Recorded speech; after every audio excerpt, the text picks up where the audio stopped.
Welcome to part 4, or part 3's second half, I suppose. Let's get right to it and talk about Crow. And let me just straight up say it. Crow was never meant to be a signer, and most importantly, you don't need to listen to rumors or look for interviews for confirmation.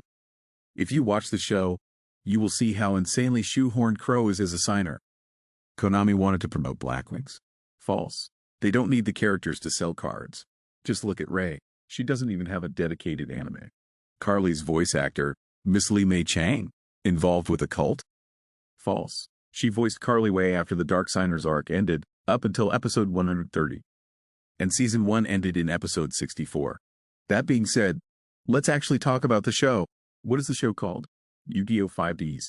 5 Dragons. For so much of the show, you see Lua and his dragon are hinted to be the 5th signer and the 5th dragon. The first opening of the show literally reveals us who the 5 signers are going to be. The second ending, where Lifestream Dragon is just right there with the Crimson Dragon and the other signer dragons. We also get to see Lifestream in both Godwin's narration of the ancient battle and in Luka's dream of it. And this dragon happens to look a lot like Power Tool. And why is Power Tool looking down at Lua after he was defeated by Divine? Very clearly foreshadowing something with him and Lua. If Black Feather Dragon is really a signer dragon, how come we never see him or hear of him at all in season 1? You know, the season that did all of the world building for 5Ds. You were going to tell me that he was chilling inside Crow's D-Wheel. What? While all of this happened? Not even when Crow had to fight off against Bomber did that thing dare to appear. Also, can I just say how ugly this thing is? I really like the design of all of the signer dragons, but this one? I've always hated it. Every signer dragon visually looks very similar to their respective signer, and their effects each reflects who they are as individuals and their style of dueling. Black Feather Dragon doesn't look like Crow whatsoever, and there is nothing about its effect that shows who Crow is as a person. Said effect is just made to deal with Speed World 2's burn damage effect. Blackwing Armor Master better reflects who Crow is as a character, as his effect to not be able to be destroyed by battle is more symbolic of Crow being a criminal that will escape through any attempt of being caught by the authorities. That they are going to have to be more clever if they want to catch this thieving street rat with many markers on his face. There are other things I could mention about Crow. How the earthbound god that he was supposed to receive, Weira Kocharaska, is a literal giant dark avian. Or how the king of the underworld summons these dark bird-like creatures against the signers. All very fitting for a character named Crow who also uses dark avian monsters. But back to Lifestream, who on top of having a way better design than Black Feather, has so much more going for him with Lua. Being the only signer dragon with a weapon, matching how Lua is a duelist focused on using equipped spells. His life point gain effect on summon is there to signify the rebirth of the new 5th signer, rising up when they need him the most. Its anti-burn damage effect, his protection from being destroyed by banishing an equipped spell, an absolute perfect counter to Bomber's deck, considering how much raw destruction and burn damage effects he plays with. The same Bomber that defeated Lua at the Fortune Cup. The same Bomber who was reborn as a dark signer, seeking vengeance against Rex Godwin and the signers for the extermination of his people. And it is Lua who is perfectly set up to confront him. I would even say his attack, Life is Beautiful, is a nice contrast to the horrendous life that the dark signers have to live by as the heralds of the underworld. Especially since Bomber's deceased people are trapped inside Chakuchalo, and there is no beauty in such type of life. With Crow fighting Bomber, there was absolutely no theming or major significance to their battle. Just him, somehow surviving something that should have killed him. And what was that? Oh, let me remind you. Let me ask you all something. How did Crow survive this? This black mist that you see engulfing Satellite literally kills and absorbs people as sacrifices for the dark signers to use. And it does so quite instantly. A great tremor is felt on Satellite. Jaeger, without a second thought, immediately flees from it, horrified, saying that if Crow values his literal life, he should do the same. This, by the way, is something that was never explained. Godwin and Jaeger were literally scheming something, and it must have been a huge deal, as Jaeger literally went down to the old Momentum to visit the Dark Signers. We have no idea what exactly happened between Iliaster and the Dark Signers. Why is it necessary for them to join together to unleash this black mist upon Satellite? Could it have something to do with what Godwin told Yusei at the prison? That he was willing to sacrifice one side for the prosperity of the other? There is no explanation whatsoever. It feels like a plot point that was scrapped and forgotten to make way for the vastly different second half of 5Ds. And I am surprised not enough people mention it. But still, this black fog emerges the giant hole of the old momentum. All of the people who come into contact with it seemingly get absorbed.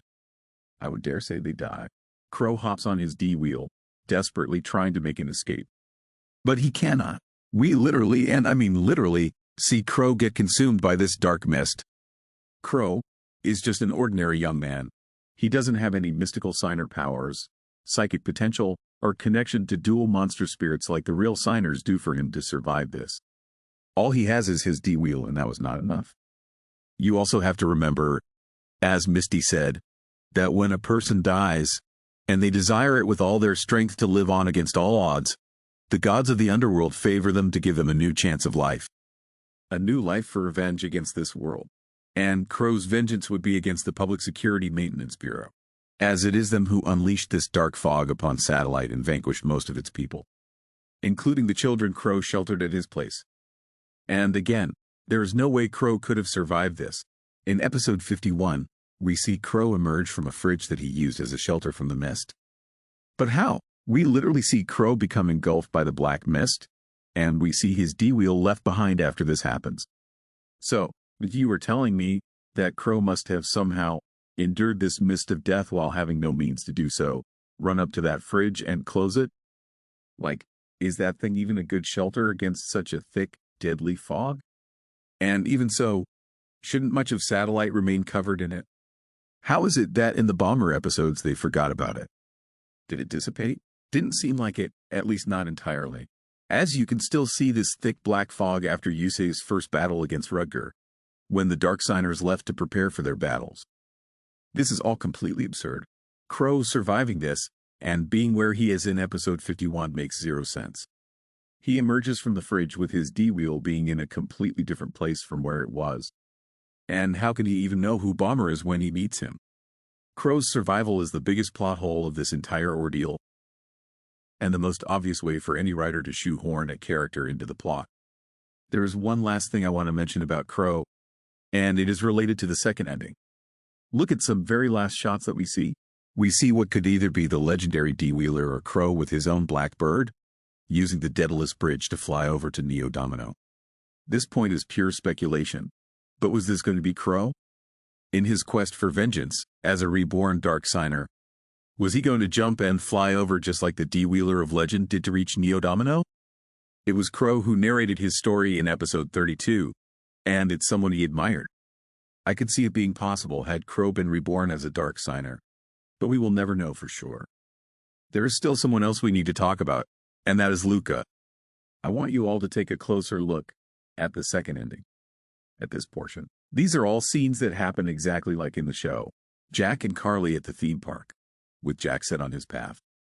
Yusei and Aki fighting with their Signer dragons at the hospital. And Luka and Lua encountering DMAC within the... Wait, what?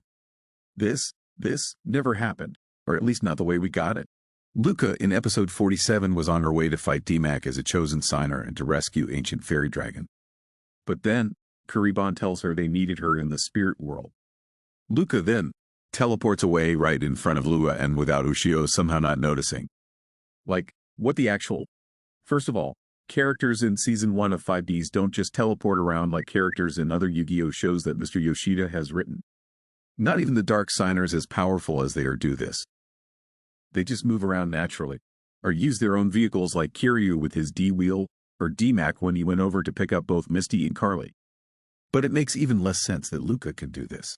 Luka is someone who can communicate with dual monster spirits, just like with characters such as Judai, Johan, or Manjome in GX. In 5Ds, Luka communes with them silently, in her head.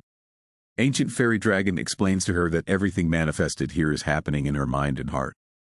It was the case when Luka as a child collapsed, and was left dormant for many days. And even if everything was to become fleshier, more real, it will happen through the duels thanks to the dual discs. We see a combination of both things happen at the Fortune Cup, when Luka was to duel against one of the hired members of Yiliaster. Sure, they were both within this spirit world, but they were still within this world. It's not like either of them were randomly teleported out of the stadium. This is so comically dumb. Luka vanished away, doing something that she has never done or can't even do, to a world that doesn't exist quite as it was portrayed in these episodes. Or what? Did Kariban just cast warp on her and send Luka away? That makes even less sense. Like, Luka is easily the most shafted character in 5Ds. She was never even given a proper deck until many, many years later. And I want to remind you all once again that everything happened in the show just as it is shown in Ending 2 except for this very moment. Luka was not there. I also want to briefly mention DMAC. Every Dark Signer had a place in this world, a tragedy to tell. And so did DMAC, but it was never shown. No, I mean, it was literally cut. In the Yu-Gi-Oh! 10th Anniversary animation book, it is confirmed that DMAC was part of a demon-worshipping cult, and that he was offered as a tribute, as a sacrifice to their gods, and then he was reborn as a Dark Signer. I am going to assume, based on this and how much the spirit world is involved with his ace Dark Synchro, the Monkey Demon King Zeman, that DMAC could also commune with dual spirits just how Luka does, and that their battle would be of two people with different views on what dual monsters spirits are and should be. But again, this exact last thing with DMAC is just me speculating. Let's return to what is more factual. I want you to look at everything I have mentioned. Lua and Lifestream Dragon and how much they appear and are hinted. Luka and how things work with her and the spirit world of dual monsters. Crow, surviving odds that he should never have, and with a dragon that was never a real thing in a show called 5 Dragons. Do you all see how much things add up? And how little sense it makes for things to have turned out the way they did? But why? Why did this all happen? Some people believe it might have been because 5Ds was going to last until the Dark Signers arc. I personally don't believe this, as not only is there not enough proof of it, but also because it narratively wouldn't make all that much sense. Godwin and his Yiliaster are still there as major antagonists to the Signers. Let's bring out something more sensical. After episode 26, in other words, after the end of the Fortune Cup and the OVA, the original creator of 5Ds left the production team and his position as the main lead writer was left to Mr. Yoshida. The rest of the season would be carried on with the material he had left for them to use. But of course, this didn't end up being quite the case, even if much of the story was left intact. But why did he leave? Most people assume that he just left on good terms, that his work was done and that he was no longer needed. Could it be that he left because he wanted to do more with his story, but the higher-ups thought it was too much for a show aimed at teenagers? Honestly, I have no idea. What I can tell you is that Mr. Yoshida took over for him. But then, why did 5Ds change its setting so radically? And not just 5Ds, but all of Yu-Gi-Oh! In general. It is a franchise that was built from its dark, mystical themes, like a sort of mix with modern sci-fi and dark fantasy by way of its cards. Why did Yu-Gi-Oh! After the Dark Sires arc just became incredibly futuristic with its plot? And every entry after the other became more and more technological and less mystical.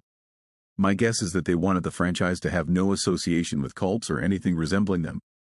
Out of all the rumors that have risen to find out what happened to 5Ds, this one is the one that I would believe the most, simply because we can clearly see how much the franchise changed over the years. And also because Yoshida has proven he can write dark fantasy in a card game anime, as he did in the filler season of Duel Monsters, Waking the Dragons. But he did not for 5Ds. Something big must have been agreed upon by the higher-ups of the franchise.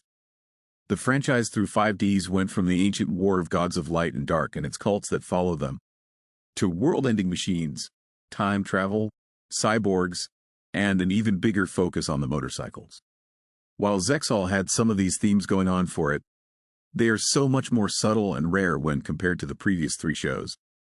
And despite Zexal being my second favorite Yu-Gi-Oh! Show, I always found it weird how we went from very organic-looking creatures in the first 3 series, to monsters looking very machine-like. Almost like toys, but I mean no offense with that. Until we got to Vrains, where the series became sci-fi to the extreme.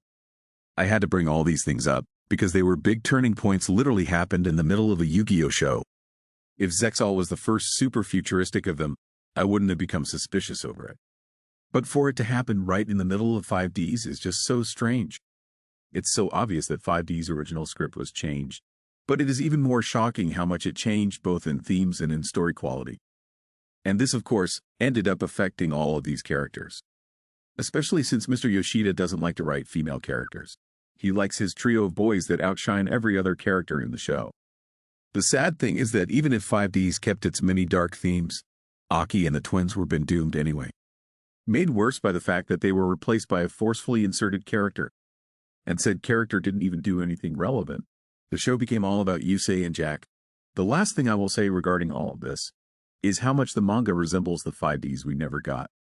Godwin being the main villain who would take away everyone's dragons, the Crimson Dragon being an antagonist who seeks power and dominance, the main characters all having a past life thousands of years ago and they would be reborn into this modern era, which was one of the original driving plots of 5Ds.